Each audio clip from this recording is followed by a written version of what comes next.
Oh, hello, Prismarine. Good morning to you.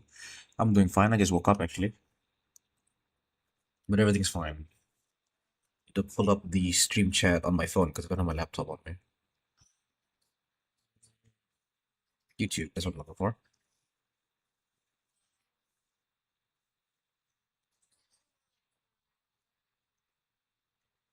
All right. So today I am going to be doing some polishing for this scene.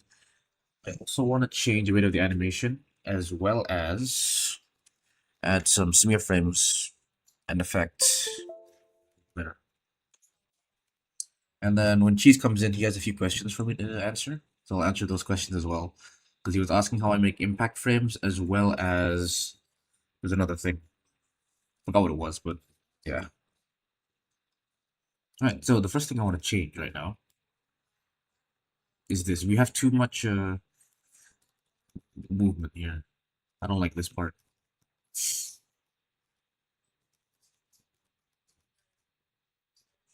Okay,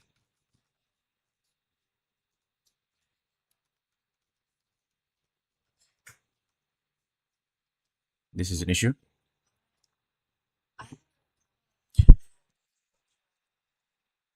Mm, yeah, this should be fine. I think I got the idea here. Oh, hello, guy on the N14. It's been a while. I remember talking to you last year. How are you holding up? I'm doing pretty good, sir. Uh, there's a lot of things happened, but I am back.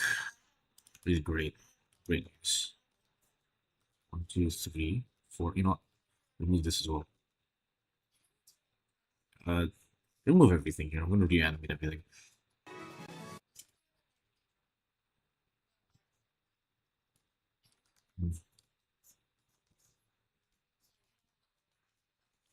You know what? I'm going to change the bone shape for this one specifically. Armor to define. There we go. Now I can see where the root bone is specifically. Ah, wait. Prismarine, since you're here, and I would like to give you some advice on setting up your scene for animation. I would recommend that if you're doing this kind of scene where your animation is always sorry, when your character sorry, not character camera. When your camera is always in a stable position like this, it's best to make sure you line it up with either, it's better if you go like into orthographic view like this, right? So you see how the camera is rotated? It would be better if it was like this. Makes animation easier because right now, if I want to go in the X direction, you see how it's not exactly moving like this on the screen, it's moving closer to the screen as well. So that's a tip for when you set up a scene next time. I remember you talking about an old job or something you worked at. I forgot, but it was around that time. It was last year. It's probably my internship. I just finished my internship last June, actually.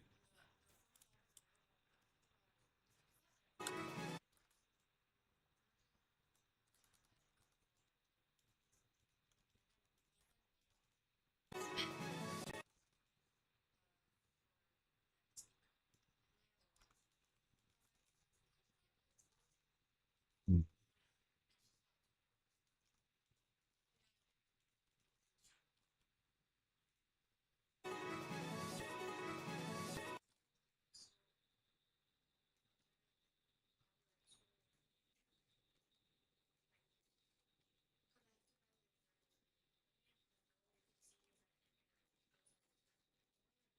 Yeah.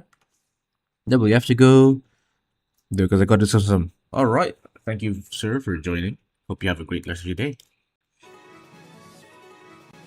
Okay, here's an issue.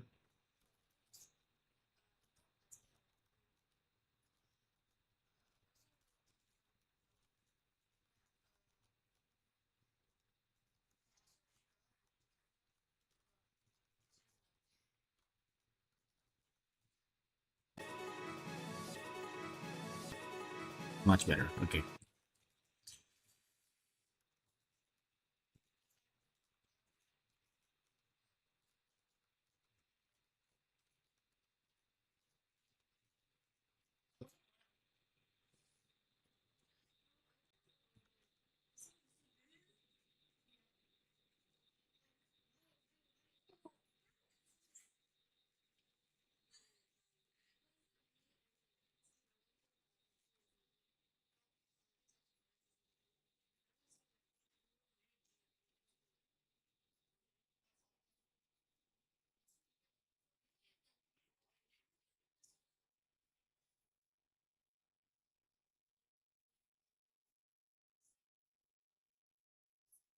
Oh,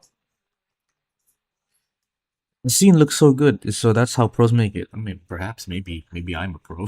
I don't know. I think someday with experience you can recreate our flower storm. Oh my god! Once again, like you do it. Yeah, yeah. If you guys practice enough, it's not that difficult. It's especially when you're recreating something. When you're recreating something, you're just copying, right? And it's just trying to add your own style to it. That's what I'm doing, really.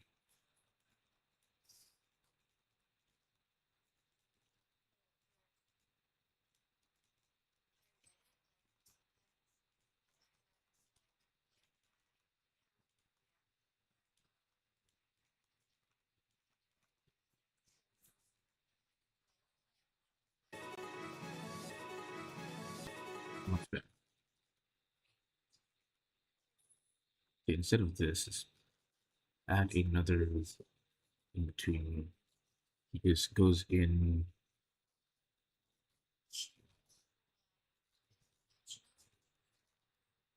like this.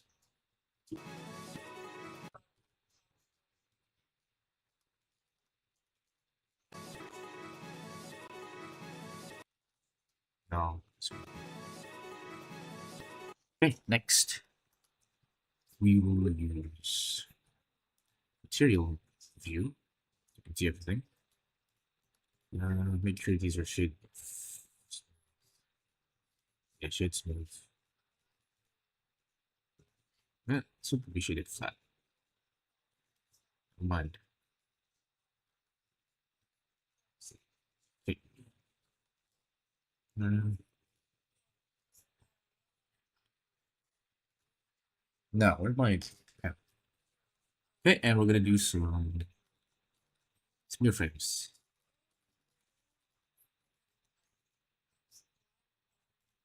Need to make sure that this is constant. Has to be constant. Oops. Is it this one? No, sorry, wrong one. This one has to be constant.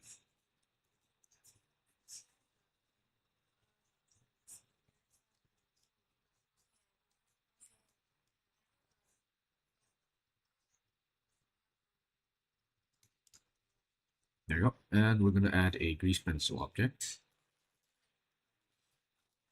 So you make sure cheese is here.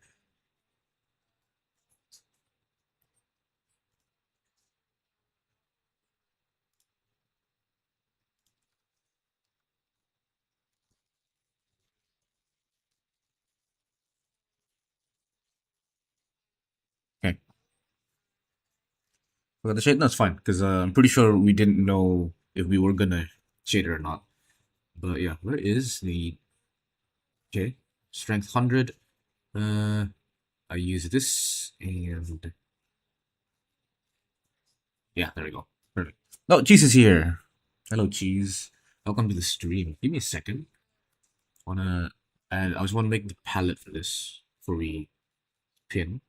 I want a new palette. So I'm gonna drop this down, and then I'm gonna choose another color. Let's go more color. Oh, should I just left it? Okay, this green. Boom. And then we'll do this green. Boom. I have one more shade of gray. Oh, right. So we're ready. I'm just gonna save this. And so cheese. Can you repeat your question for the chat so we all know exactly what we're talking about? Also download a picture of the rig so we can show people.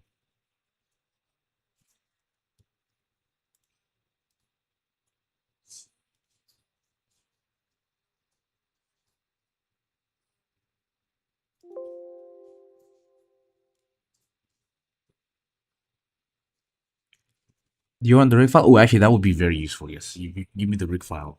That would be great. Okay, we can do a tutorial series right here, right now. I guess before that, though, you did ask me how I would make impact frames, and I can show you like a basic way to do it, I guess. Right. So when you want to make impact frames, you first need to. Actually, I'll wait until you're ready. And for now, I'm just gonna draw smears.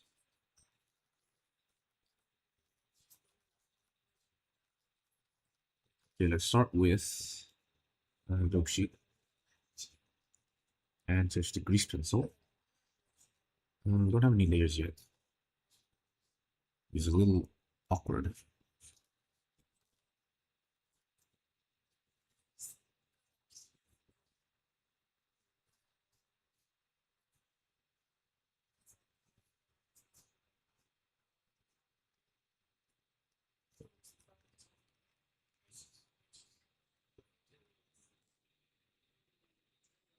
Nice. Add a new layer. It's not popping up for some reason. Weird. Object. There we go. Now it's here. Okay. So previous location is here.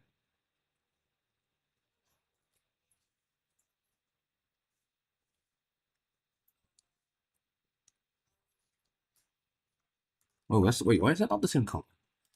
This is supposed to be the same color.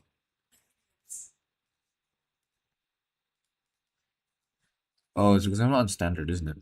No, I am. I am literally in standard. Is it reacting to the light? Yeah, it's reacting to the light. Okay. Wait for Jesus. Okay, Jesus has sent us the ring. Let us check out the ring. Assuming we want the latest one, which is 934 Keener ring. Download, just in case I'll download the skin as well.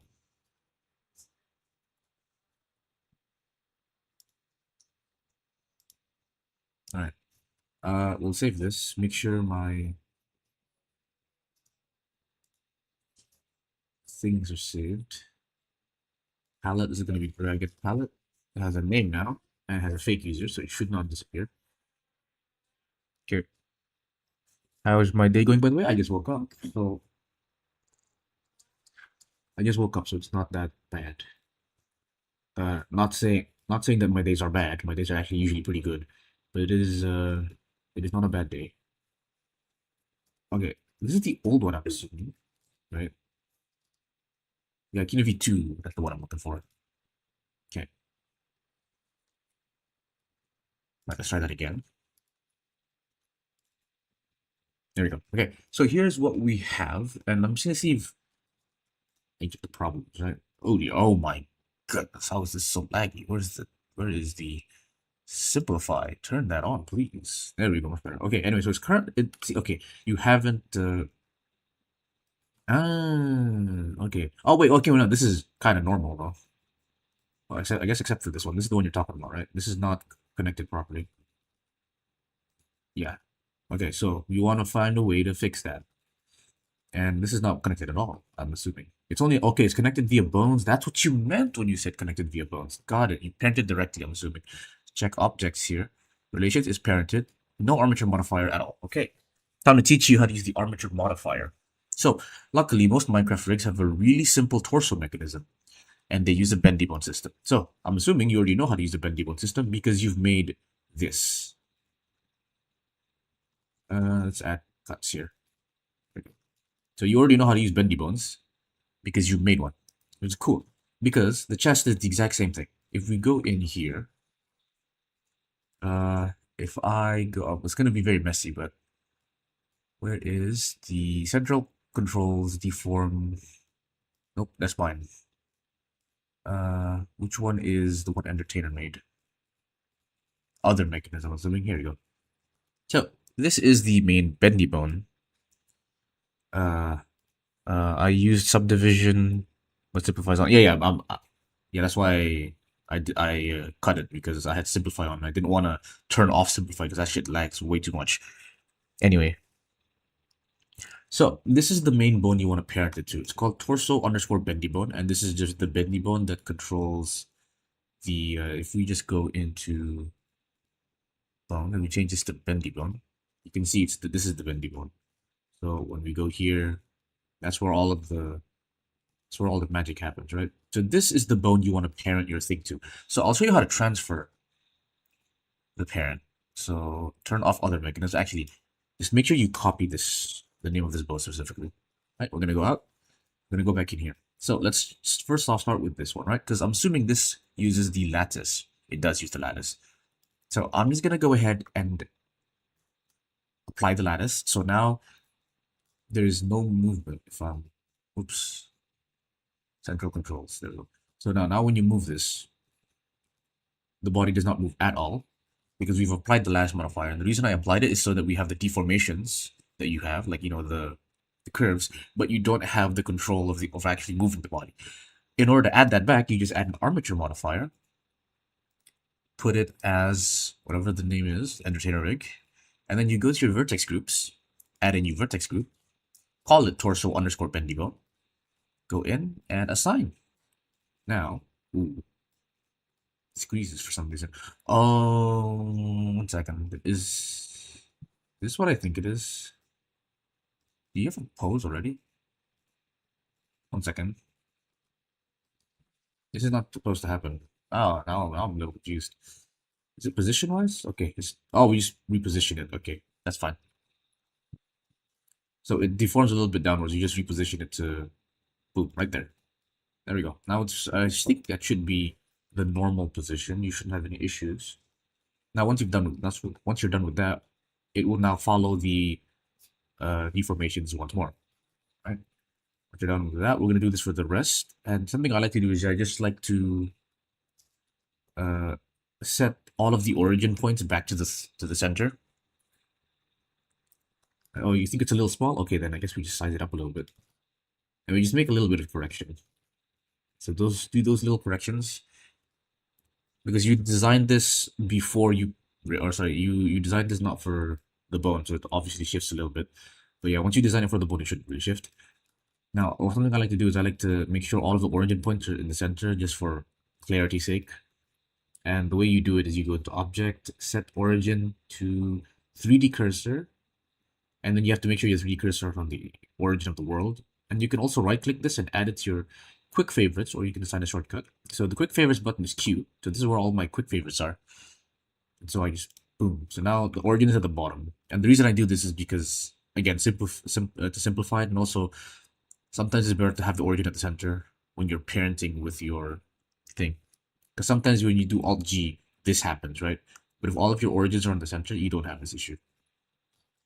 Anyway, so now here, it's currently parented to a bone specifically. You don't want that. You want to parent it to the whole armature so that when you move the armature to object mode, it moves with you. Okay, and that's the same for everything else, but we'll do that later. Next, we go in armature modifier again. Entertainer rig over here, add a vertex group, torso bendigo, assign. It moves down, you move it back up. And size it, oh wait. There we go. You size it up. And now, when you move this, watch this. No no clipping. And we do the same thing for the bottom here. We're just gonna add a vertex group, assign, add an armature modifier, and then remove the parent here, parent it to the object. And then, okay, this one did not move at all, which is great. I think it did move at all. Yeah. Oh, it's not parented yet. Not bad. There we go. Now it should be parented. Still not parented, which is a little weird. Let's see what happens here. Oh, I didn't set the entertainer rig as the parent. Okay, now it moved down. So we just need to position it again. Scale up and move it up. I think that's it, yeah. And now, when you move this, it moves completely with the rig. Right, and this is what I would recommend you do. Lattice is good for basic Minecraft rigs, but when you're making your own custom models, it's much more reliable to just make the what's it called, armature, actual rigging. You should rig it yourself, right? And that makes everything nice and clean. I'm actually quite interested in how you did your UVs because that was a little difficult. Let me see what your UV work is.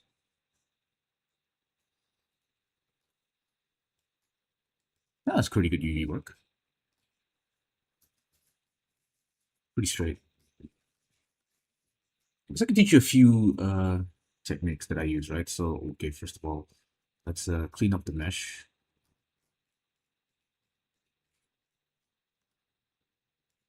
bring the edges up.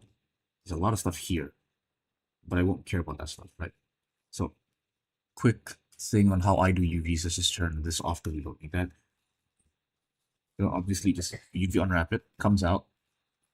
Since these are already straight, what I do is I just look at how much density, what's the density I need, right? So here you've chosen 1, 2, 3, 4. I just look for 1, 2, 3, 4 here. I go here, move this and this here.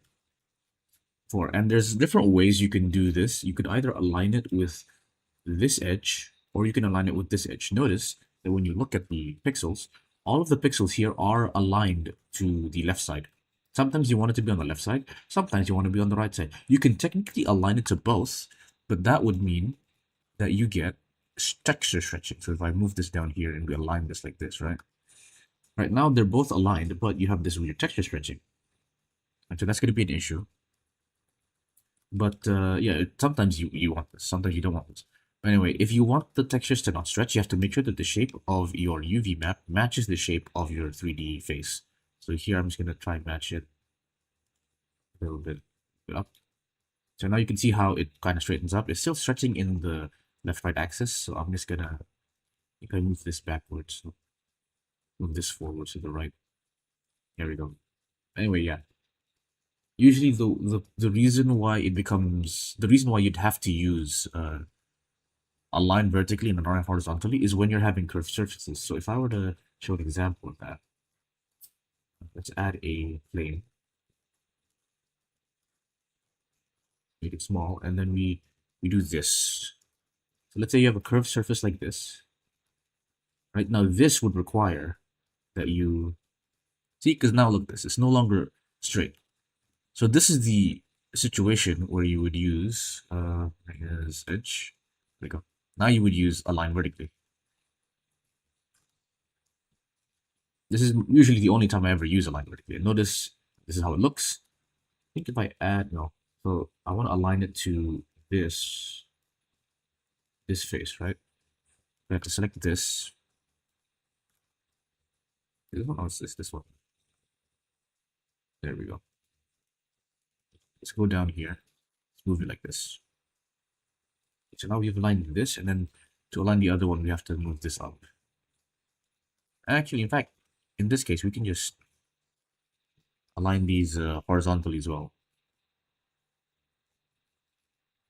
But yeah, align horizontally. I think the more subdivisions you have, the more smooth this will be. So yeah, subdivisions help with making the mesh smooth. But yeah, it doesn't. It's not that it doesn't cause stretching, but it minimizes stretching. This will cause stretching. When you're trying to project a curved surface on a flat surface, it will always cause stretching. But you can do things to like reduce the stretching. You know, by like maybe segmenting different areas and localizing the stretch. So for example, instead of stretching the whole thing, you can make it so that the stretch only happens in these bends. So for example, let's say I want this and this to not stretch. We'll just remove the stretch from here and shift it to stretch here instead. Right? So it's kind of like you can't remove the problem, but you can hide it. You can cover it up, remove it somewhere else, right? Oh, hello, Evelyn. Welcome to the stream. Wait, I didn't see the whole thing. By the way, have you saw Goo Engine? Yes, I've actually used Goo Engine a while ago, but I stopped using it because I went back to Cycles. And now I'm going back to this, so maybe I'll go back to Goo Engine, but we never know.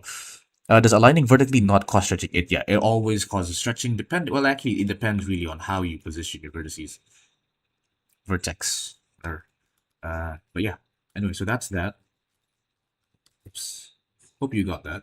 I don't think there's anything else that you need to know specifically with this, I guess.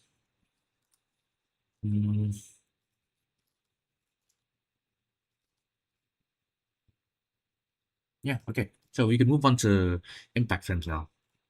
So should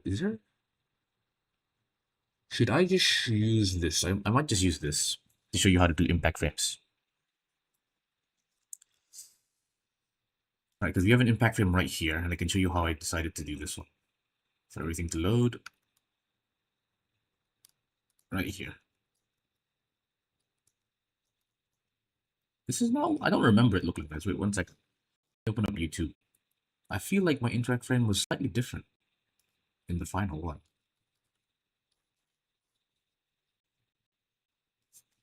Doesn't matter. Let's go into videos and then low poly animation sequence.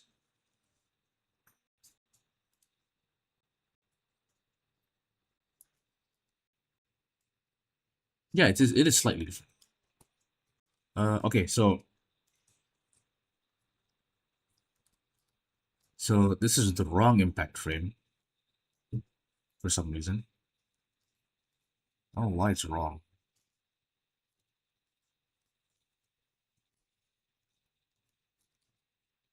Okay, so I'm just gonna recreate the impact frame, honestly.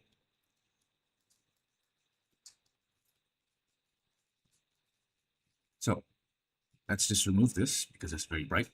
And we see here. Okay. Also, the character animation is slightly delayed, I think.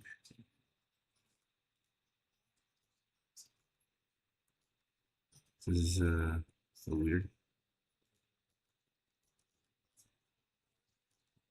Why is this here?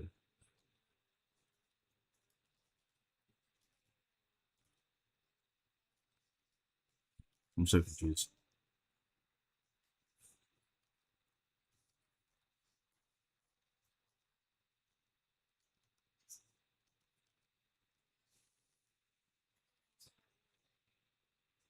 Wait, no, she's in position, and then oh, it's just the hair. Okay, if it's just the hair, I can fix that.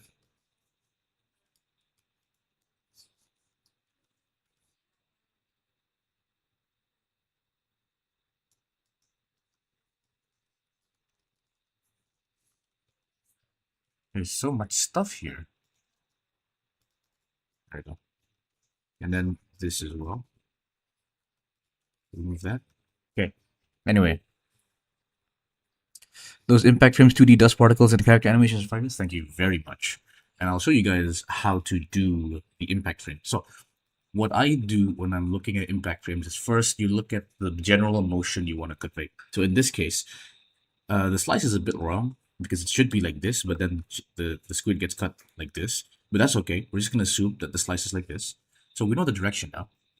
First things first, you're going to add a contrast. Brightness contrast, increase the contrast. I would also just make it black and white. So just put color ramp. Boom. Okay. So here we can see the hard shadows and stuff, right? Okay, next you add in a directional blur. There's actually two ways you can do this. You can either use a directional blur or a normal blur. The difference is the directional blur can allow you to go into diagonals, right, like this. But then it's a little bit costly. But if your direction is only up, down, or left, right directly, you can just use the blur. So for example, here if I connect it to the blur, I can blur in this direction, just up, down, and then left, right. Simple as that, right? But this one allows me to go in. Oops, right. So we have to increase the samples. There we go. So we can go.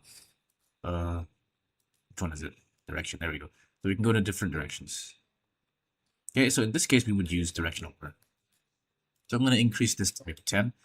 The higher the samples, the more laggy it'll be. So be aware of that. We're going to use. Can we? Can't go backwards, so it's fine. But there should be a way to go backwards, no? No, there's no way to. Okay, we're going to change the direction so that it goes here.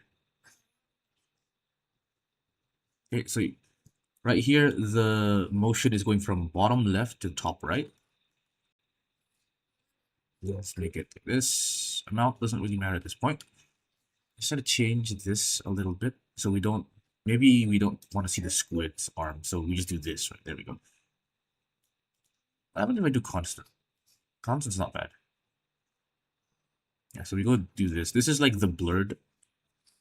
This is the extremely abstract scene or image where you can only see the direction, which is again top right. Once you have that, you're going to want to invert color. Okay, and the way this works is it starts here, so I'm going to add a mixed color as well. This is how you turn it on and off. So here we have the original image.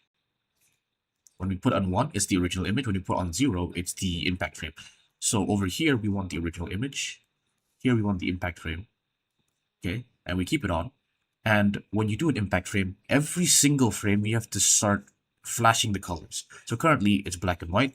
Now you make it white and black. So you animate the invert color. And you do this like a few times. So since this is a really short impact, I'm going to do it once. And then here, we're going to turn off the directional blur. We're going to turn this to 0. Actually, in fact, not even 0. I can just straight up turn it off. Okay, once we've turned it off, this is what it looks like. That's good enough for me. Oh, actually, I forgot to animate this.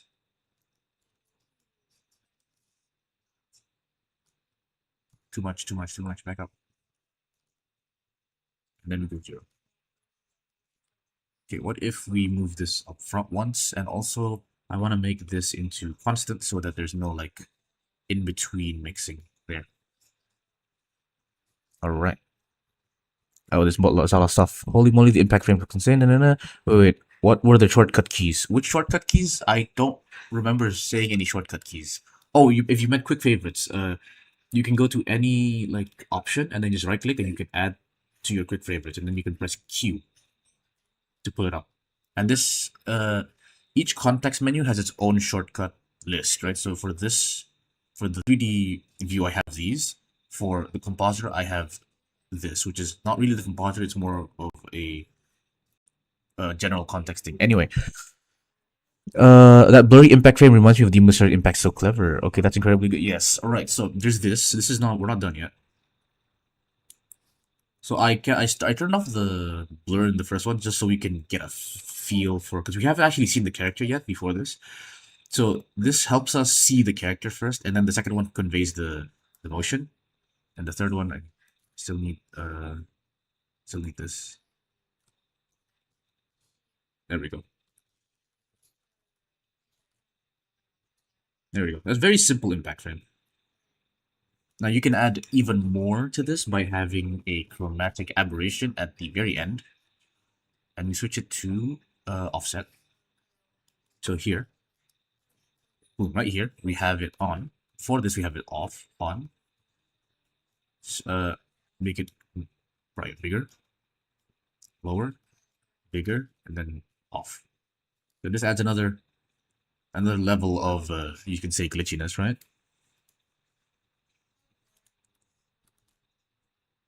In addition to that, usually I wouldn't do this, right? This is like for very specific things when I don't have enough motion to show. But you can also add edge detect, which is filter. That's gonna plug this in here, Instead of soften, we're gonna go for crush. And this is another one you can do. If you're having like a really hard time getting the black and white, you can use this instead. Or not this instead, but like in addition to that, you can use this. There's lots of different ways to use it. Perwit, Sobble, Laplace. But yeah, this is another way to make it, you can say, it's another way to get the black and white effect, right? Because if you go directly and see what it does, this is what it does. So it's not, we don't want shadow. Curse is what. Right, so this gives you the black and white effect, and it gives almost like an outline. So if you were to make it completely black and white, it's more like a solid fill color. This will give you outlines instead, and then you can put a color ramp on top of that to make it like this, right? So there's many different ways you can do it. Right. Let's put this back here. In fact, actually, I have an idea. We can combine these. I have an idea. Mix color. Let's plop this in here, put this here, make this add. So now we have outlines and we have this. And we can, what I want to do here is I want to make it so that the outlines have a different color. So we'll have, let's make it blue because the blood is blue. There we go. So now we have the black and white, and then we have this blue color. And if you don't want it to be affected by the invert color, you can put the invert color before blue, right there. So now it's always blue. But anyway, yeah, that's besides the point.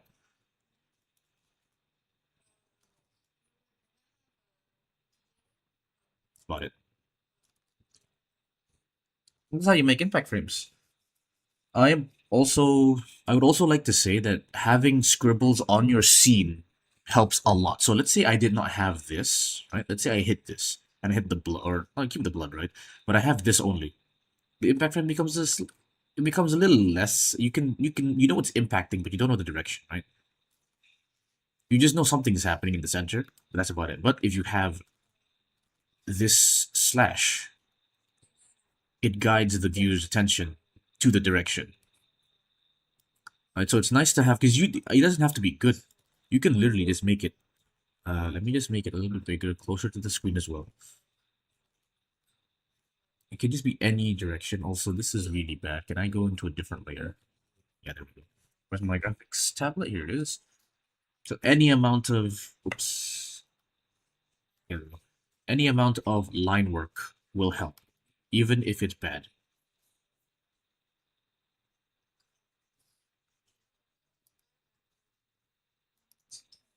Yes. Now you can tell where it's going. It's going in this direction, right? So because everything is blurry anyway, you don't have to be worried about, oh, is my drawings ain't good, right? But yeah, yeah, just like Evelyn said, an impact frame needs a sense of direction. It definitely needs a sense of direction, or at least a sense of origin point, because there are some impact frames where it's going. Oop, my blender is lagging. Stream's still on, right? Yeah, stream's still on, but my blender's lagging. It's fine. We're done with the tutorial anyway. But yeah, sense of direction, left to right, or you can say it needs an origin point as well. Because sometimes the impact frame is circular, so it's originating from a certain point, and then you just need to, you can't technically use the directional blur anymore because you have to use some sort of radial blur or sunbeam. Sunbeams can also work. But yeah, anyway, this is Blender's just not playing nice, so I'm just gonna close it. It's fine. We finished the tutorial. Now I'm gonna go back to animating the other thing. But yeah, if you guys have any other questions, please do let me know.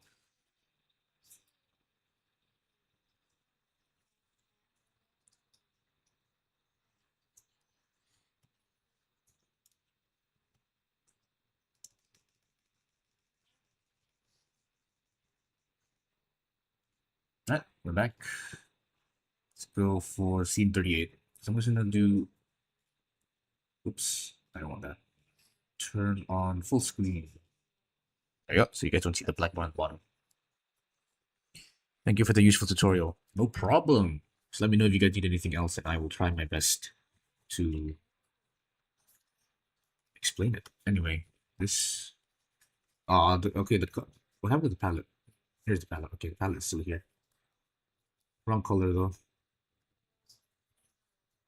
Okay.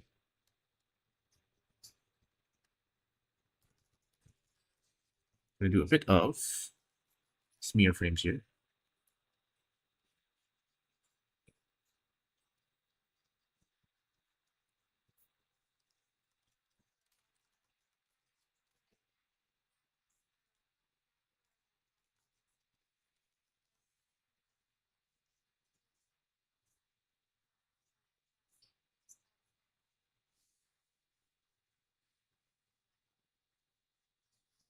Can't really go there because 3D things here. So let me just go up, cursor there. Whoops. Whoops. Where am I supposed to be? I think it's this one here. Then instead of origin, we'll do 3D cursor. There we go. Okay, now we can do this. 2.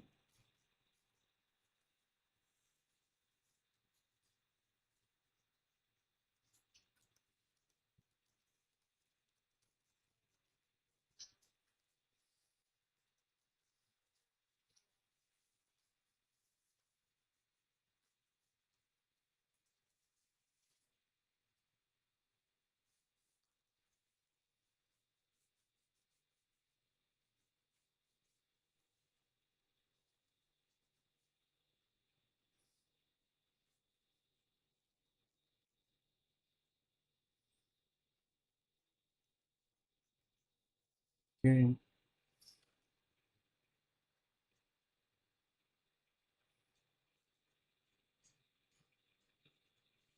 2, 3.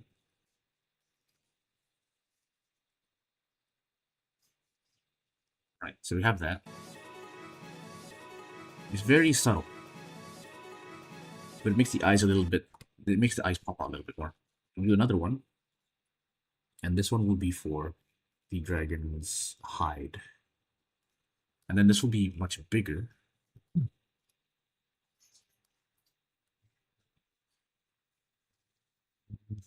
Oh, and I also want to add the. Oh yeah, because someone mentioned something about dirt and wind, right? I'll show you guys how I made that. I already explained it yesterday, or not yesterday, sorry, but last stream. But I'll do it again. Dot and dash, noise text, noise.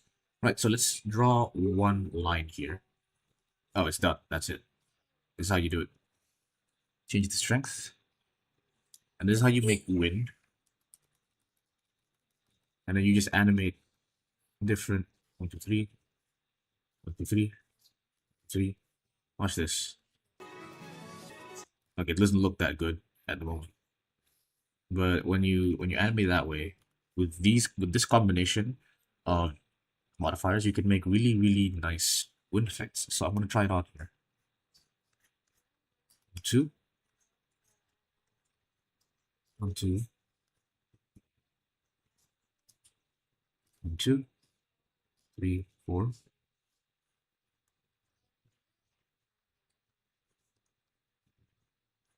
1, 2, 2, 3. Okay. And I want to make sure that the random is only influenced when we have a keyframe. Right. Okay. Back. I went back in the stream to confirm something and refresh. Did I miss anything? I taught you guys how to make wind with, or not wind, but like a really this effect with modifiers. So you take a dot and dash. You take a noise modifier. Increase the strength to 0.75 or 0.57, and then you start drawing. It helps if you have a pen, so you can change you can say, what's it called, pressure or the thickness along the line, right? Anyway, I love how every effect in 3D is wait. I love how every effect in 3D is just noise texture. Yes, noise texture is like it's like the invention of the internet. That's what noise textures are in animation terms. Or sorry, noise texture in real life terms is like the invention of the internet. The moment you have noise textures, you can do anything. Increase gap to maybe like 3. I can just add another subdivision or subdivide all the way at the top. No, all the way up. And now we can have like a channel. We can have a trail. 2, boom. Right. And then we'll do one more layer. It's gonna be green. And this is for the wings, because the wings has a different color too. Oh, I also noticed, look at this, it's affecting this too, and I don't want it to affect that. So what we're gonna do is we're gonna go dot and dash. The influence will only be, okay, let's make the influence the eyes, and then we flip it so that it will influence everything except the eyes. There we go. Nice. Okay. Now we can work on the wings. The wings will have a slightly smaller one. Oops, change the thing here. 1, 2. It's not the same color though.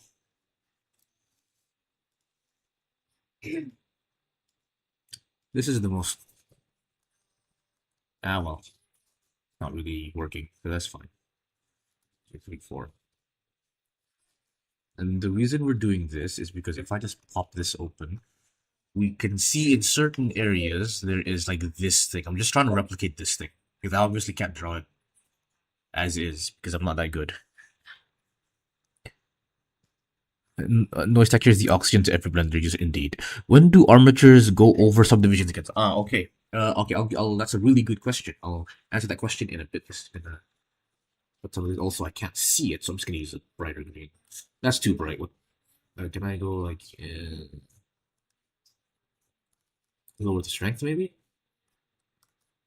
That's fine. Okay, let me just quickly get this done. 2, 3, 2.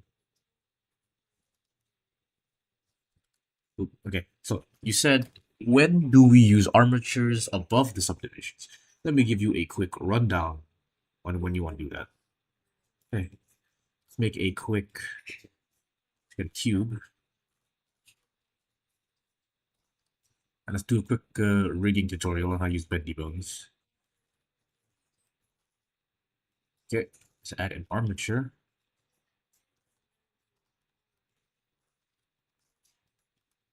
Global. Okay, so we're gonna go one down here, one up here.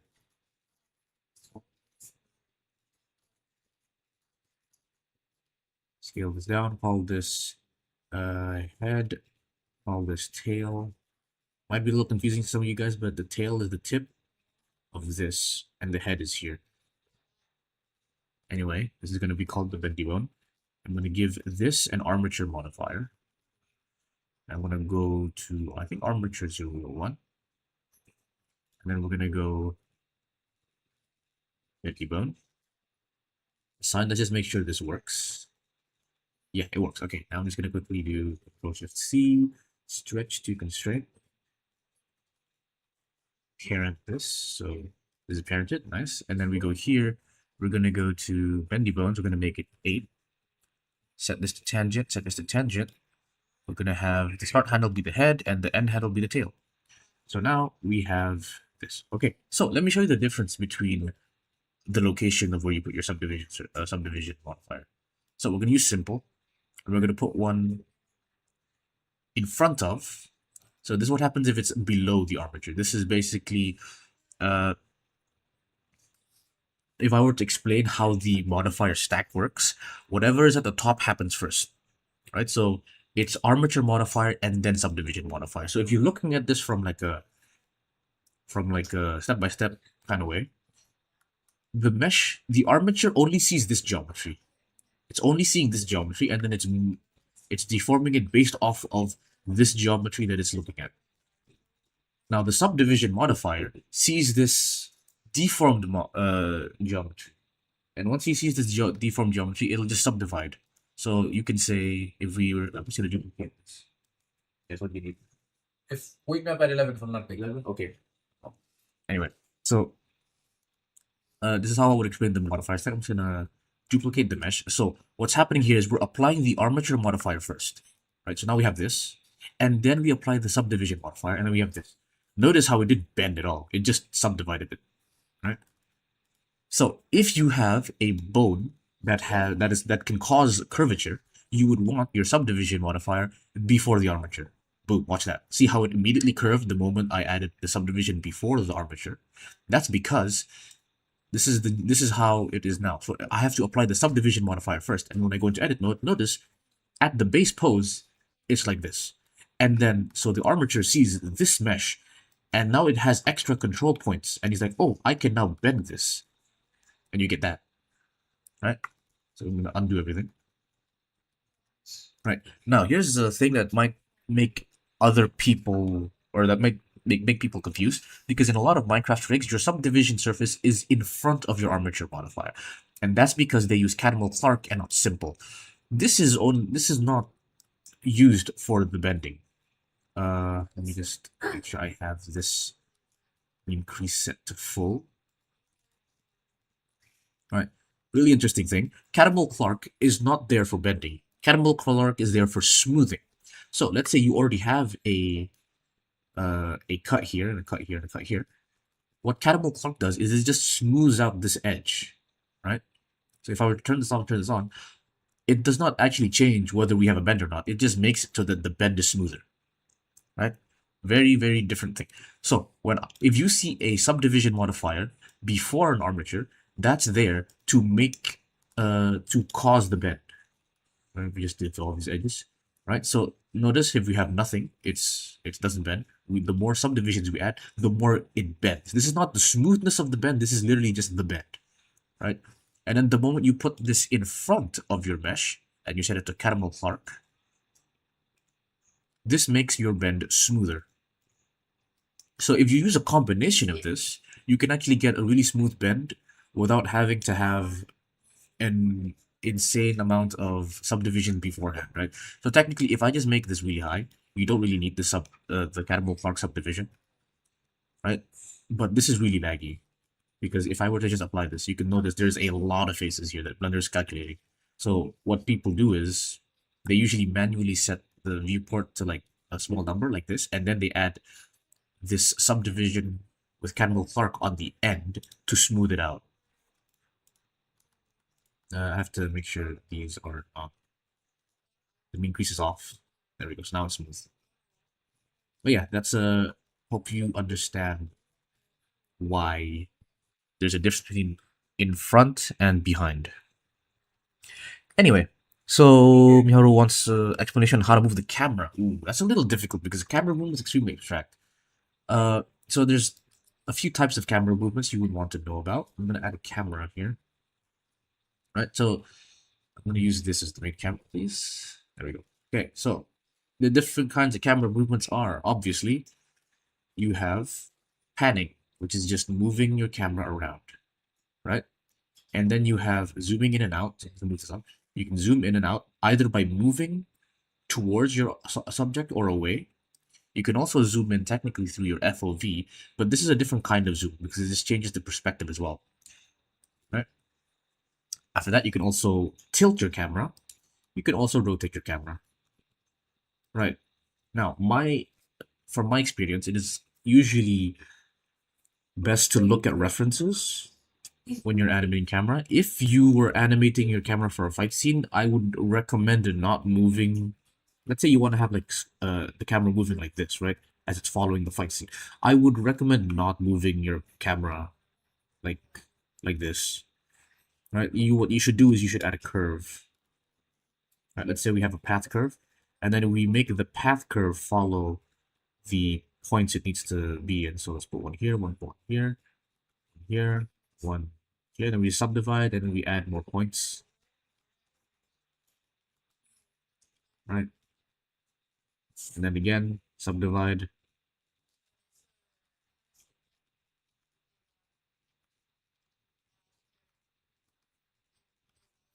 Divide here, so we can get another point here. This goes here. Subdivide again. Okay, so now we have this path, right? And now you can just click on this, go to modifiers, and then, sorry, not modifiers, but constraints. Where's the, there we go, object constraints, follow path, follow this path, and then you can just change the offset.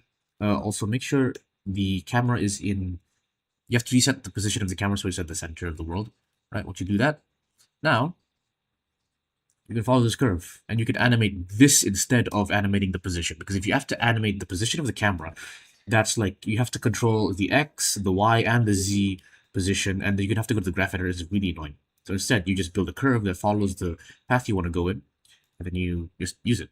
So here, I'm just gonna, and I'm gonna go backwards till the end, and I'm also gonna sure. We can go in. You can see the movement. Oh shoot! Sorry, the movement is not done yet because I did not do Bezier. Okay, and I have to also make sure that the camera itself does not move.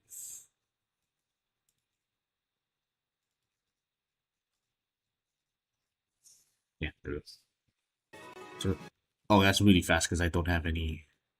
I have no frames. Let me move this all the way back so you can see the movement. So here we go. Is the movement feels a little bit like a roller coaster, right? Now, once you're done with that, also I just noticed this is a little too much. Let's do this. Move this forward. Okay, once you're done with that, there's a bunch of settings where you can, let's say here, right? You have follow curve. If you use follow curve, now you're following the like the direction of the curve. Now this is actually if you were in a roller coaster, right? So they're following the roller coaster. Right? If you turn that off, you can animate your camera's rotation. So let's where am I looking at? Right, so let's say the action is happening in the center. We can do this now, and we can follow the animation like this. Like that, right? So that's one way to do it. Now, another thing you can do, a very useful thing that I use a lot, is to use damp track constraints. Sometimes if you have a object that you want to look at, you use a damp track constraint. So let's say we have an empty object. We have an empty plane axis. Here we're going to use a damp track constraint. And we're just going to set it so that it looks at this. Make sure it's, I think, negative z, yeah. Right, so here's a useful one. If you want to, let's say, look at a character that's moving across the screen. So let's say there's a character who's walking from the distance, right? And he's walking from left to right. Right, using the damp track constraint helps very much here because you can just, you don't actually have to animate it, it just automatically looks at it, right? You have to do a little bit of correction though. I go Bezier. Yeah. Now this is useful if you want to track an object. Let's say your camera is also moving because you have this curve. And let's move it like up. Now it'll always look at that point no matter where you're going. Yeah, another useful thing. I would also... Oh, here's a really good one. How do I make the character move around an object by making it the center? Like imagine showcasing an animation. Oh, that's really easy. Camera. Boom. And empty. This is the original intro camera rig. So when we make Minecraft intros or just intros in general, this is what they would do. So you have an empty object in the center of your world. You have a camera that's pointing at that empty object, and then you parent it. Now, when you scale up, you can scale to zoom in and out. You can rotate, and then you can move. So if you want to do like a showcase where you're 360 rotating, just have the initial position be here, and over here, just rotate by 360. Done, and then set linear. Now you're done. This will be the center, and then your object kind of just rotates around it. It's really easy.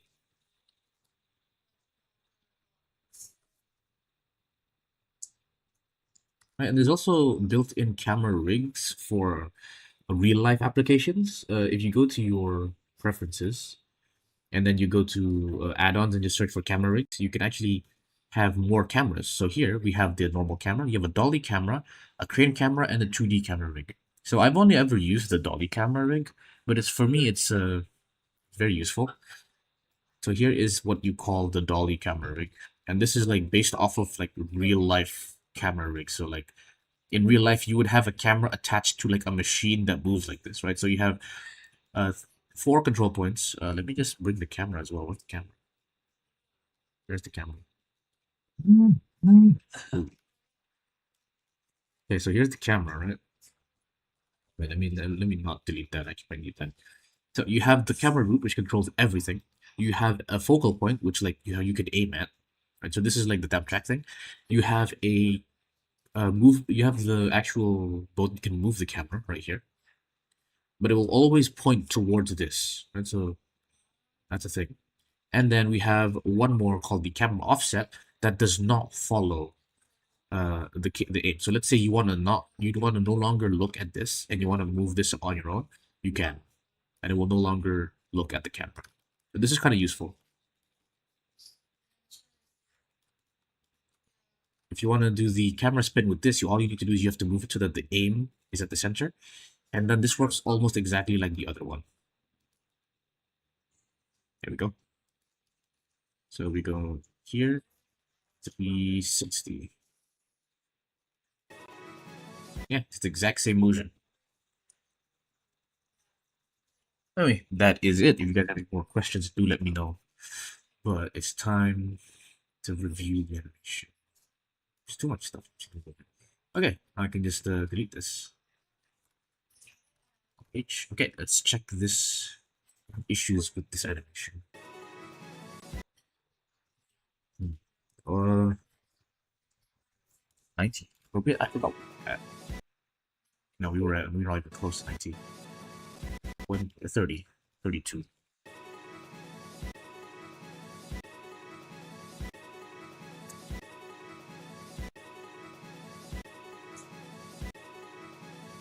I think it's fine. I could put more in betweens.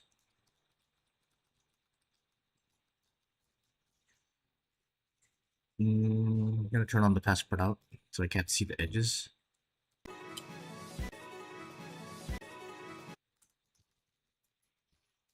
This is an issue, right? Because there's no movement of the dragon from this point. So we're gonna aim down first. I also have to change this. That looks so good. Who made the dragon? Prismarine made the dragon. He also made this insane building. It's insane that he made this. Good job, Prismarine. You're still here. Oh yeah. Oops. Uh.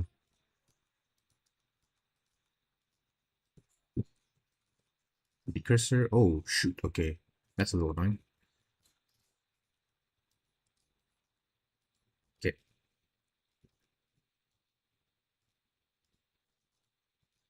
Boom.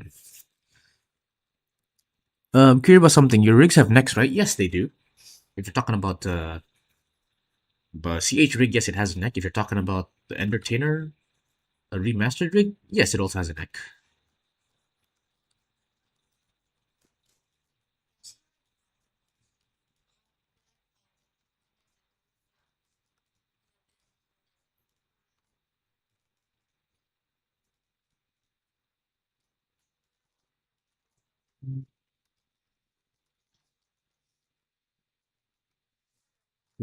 Back.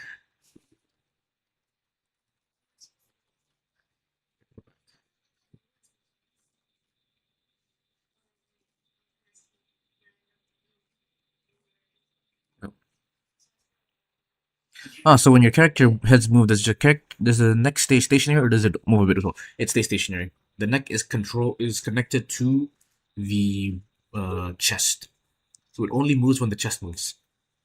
So head rotations do not affect your neck movements.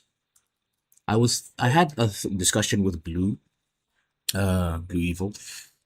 He had a thought about having maybe the neck kind of rotate a little bit with the top of the head. So, for example, in real life, right, when you rotate your head, your neck kind of twists a little bit at the top, while the bottom stays in position, right? So there was like an argument where we could do that to replicate realism, but the problem was Minecraft necks are really okay.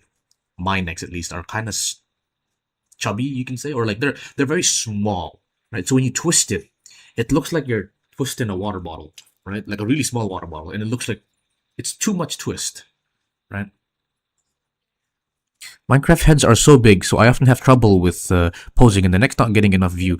Yeah, for me, sometimes you actually want to hide the necks, but yeah, that's an issue. You get better with posing, and then you don't have that issue as often, right? Because that's usually just a posing issue.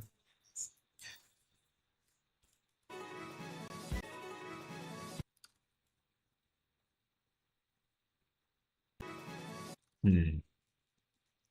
Pretty sure I can make this a little bit better. I'm just not sure how exactly. I think it's too much of a pause here. Much better, yeah. So this was it before. And we were stationary here for too long.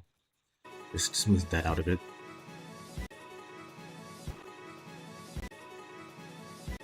This is fine.